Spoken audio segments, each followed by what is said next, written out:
Olá! Uma pergunta que muitas pessoas me fizeram pessoalmente durante os últimos 40 anos, pelo menos, e que tenho visto também nas redes sociais serem feitas é: por que Deus, sendo um Deus bom, ele permite o mal? O profeta Isaías, no capítulo 45, versículo 7, diz: Eu formo a luz e crio as trevas, promovo a paz e causo a desgraça. Eu, o Senhor, faço todas essas coisas. Então o profeta Isaías é determinista. Ele diz que Deus, ele é bom e mau. E as trevas e a luz, ou as guerras, as injustiças, como as coisas boas, seriam deliberação dele.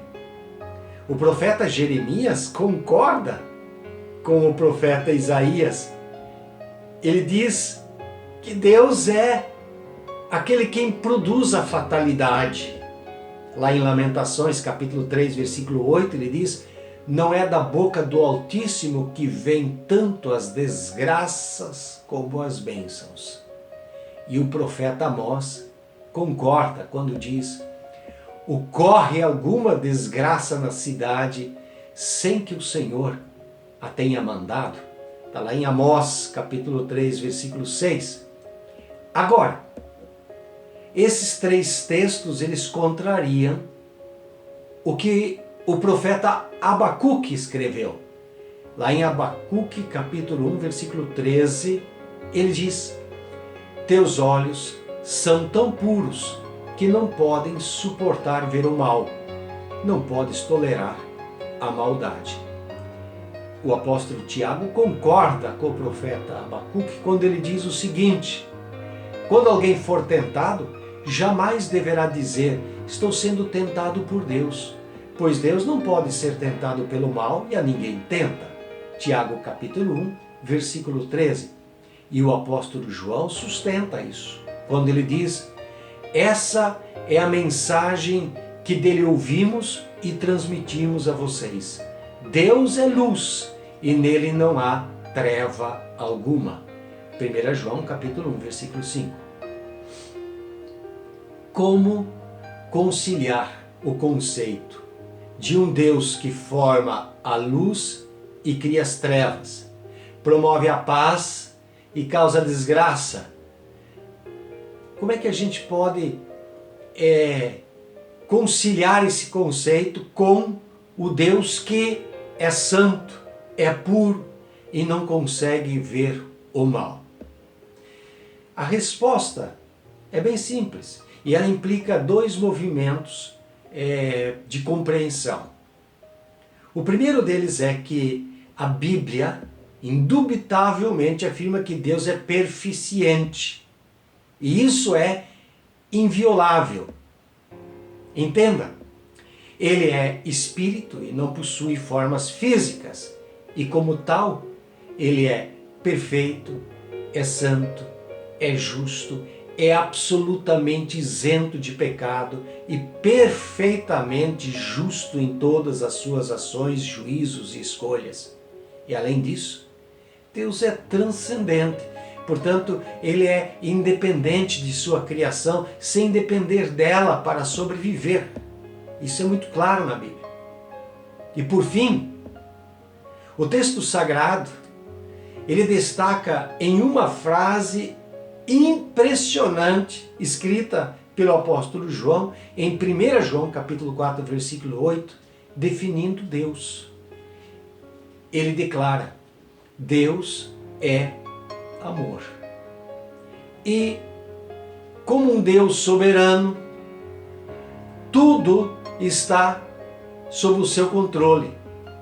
O bem e o mal, a luz e as trevas, a paz e o juízo. Isso é, nada sai sem a sua autorização. O que significa que é ele quem autoriza o mal e a desgraça, mas não é ele quem a produz. E quando permite o mal ou a bênção, ele o faz. E ele faz com a sua onisciente sabedoria, conhecendo os resultados daquilo que ele permite. E sempre que o permite, ele o faz para o juízo. Em segundo lugar, embora seja perfeito, a Bíblia mostra que Deus pode se zangar, o que é uma reação totalmente diferente do mau humor. Esse enervar de Deus, também chamado de ira em alguns textos bíblicos, é na verdade uma zanga controlada e sempre conduzida para agir com justiça ou de um modo justo em resposta à transgressão, o pecado, o erro, a má escolha do ser humano. Veja lá em Êxodo, capítulo 32, os versículos 9 e 10, quando ele diz: Disse mais o Senhor a Moisés: Eu tenho observado este povo, e eis que este povo é de dura cerviz. Agora, pois, deixa-me para que a minha ira se acenda contra eles. Precisamos entender que todo pecado cometido, ele agride a essência, a santidade, a inteligência de Deus. E por isso, esbarra ou colide com a sua natureza, que é de justiça. Quando um grupo de pessoas ou nações rejeitam o seu amor, a sua bondade, a sua misericórdia, escolhendo a iniquidade, a injustiça, Deus se enraivece contra esse tipo de maldade e traz o seu julgamento. A Bíblia deixa clara que a ira humana, por causa da sua força vingativa, carregada de ódio muitas vezes, ela produz prejuízos nos relacionamentos. Agora, por sua vez, a ira de Deus, ela não está envolta desses sentimentos agressivos, raivosos, vingativos, mas ela é uma ira que diríamos santa, porque ela produz a busca do arrependimento das pessoas envolvidas. Lá o profeta Jeremias, capítulo 18, versículo 7 até os versículos 10, ele diz o seguinte: Se em qualquer tempo eu falar acerca de uma nação e acerca de um reino, para arrancar, para derribar e para destruir, e se aquela nação contra a qual falar se converter de sua maldade, também eu me arrependerei do mal que intentava fazer-lhe. E se em qualquer tempo eu falar acerca de uma nação e acerca de um reino para edificar e para plantar, se ela fizer o mal diante dos meus olhos, não dando ouvidos à minha voz, então me arrependerei do bem que lhe intentava fazer. Destarte, o Deus de absoluta pureza, ele exige e ele pune o pecado. E ele aplica a sua justiça de duas formas, principalmente.